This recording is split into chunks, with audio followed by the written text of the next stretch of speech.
ಸಂಕ್ರಾಂತಿ ಹಬ್ಬದ ವಿಶೇಷ ಹೇಳಿ ಸರ್. ಎಲ್ರಿಗೂ ಸಂಕ್ರಾಂತಿ ಹಬ್ಬದ ಶುಭಾಶಯಗಳು. ಏನು ಸಂಕ್ರಾಂತಿ ಹಬ್ಬ ಎಳ್ಳು ಬೆಲ್ಲ ಎಲ್ಲರೂ ಸವಿಯುತ್ತಾ ಈ ಒಂದು ಸಂಕ್ರಾಂತಿನ ಭಾಳ ಸಮೃದ್ಧಿಯಾಗಿ ಆಚರಿಸಲಿ ಅಂತ ಕೇಳ್ಕೊತೀನಿ. ಅದೇ ರೀತಿ ಸಂಕ್ರಾಂತಿ ಎಲ್ಲರ ಬಾಳಲ್ಲೂ ಹೊಸ ಬೆಳಕು ತರಲಿ. ಏನು ನಮ್ಮ ಹಳ್ಳಿಗಳ ಕಡೆ ಸಂಕ್ರಾಂತಿ ಅಂದರೆ ಅದು ಭಾಳನೇ ದೊಡ್ಡ ಹಬ್ಬ ಬಿಡ್ರಿ, ಸುಗ್ಗಿ ಹಬ್ಬ ಅದು. ಅದೇ ರೀತಿ ಸಿಟಿಯಲ್ಲಿ ನಾವು ಹಿಂದಿನ ಪರಂಪರೆ ಮರ್ತಿರ್ಬೋದು, ಆದರೂ ಕೂಡ ಅಲ್ಲಲ್ಲೇ ಆ ತುಣುಕುಗಳು ಕಾಣಿಸ್ತಾನೆ ಇರ್ತದೆ, ಸುಗ್ಗಿ ತುಣುಕುಗಳು.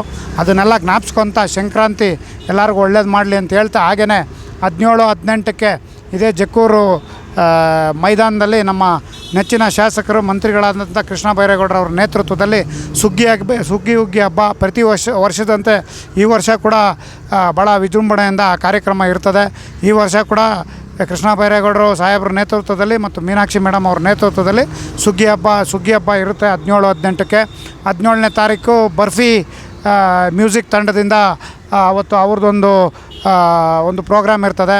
ಹಾಗೆಯೇ ಅದರ ನೆಕ್ಸ್ಟ್ ದಿವಸ ಪ್ರಭಾತ್ಸ್ ಅಂತ, ಅದು ಒಂದು 18 ದಿವಸದ ಮಹಾಭಾರತ ಅಂತ ಅದನ್ನು ಕರೀತಾರೆ.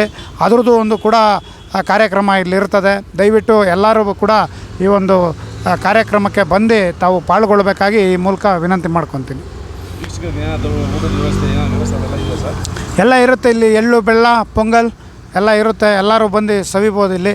ಅದು ಬಿಟ್ಟು ಸ್ಟಾಲ್ಸ್ ಕೂಡ ಇದೆ, ಪೇಯ್ಡ್ ಸ್ಟಾಲ್ಸ್ ಅದು ಇದೆ ಸಪ್ರೇಟಾಗಿ. ಅದು ಬಿಟ್ಟು ಪೊಂಗಲ್ಲು ಎಳ್ಳು ಬೆಲ್ಲ ಕಬ್ಬು ಎಲ್ಲ ಮಿನಿಸ್ಟ್ರ್ ಅವ್ರ ಕಡೆಯಿಂದ ಎಲ್ಲರಿಗೂ ಅದು ವಿತೌಟ್ ಎನಿ ಕಾಸ್ಟ್ ಎಲ್ಲರಿಗೂ ಅದು ಅಲ್ಲಿ ವಿತರಣೆ ಮಾಡಲಾಗ್ತದೆ. ಅಲ್ಲಿ ತಮ್ಮ ಒಂದು ಪರಿಚಯ ಸರ್. ಶಿವಕುಮಾರ್ ಸಂಪಿಗೆಹಳ್ಳಿ.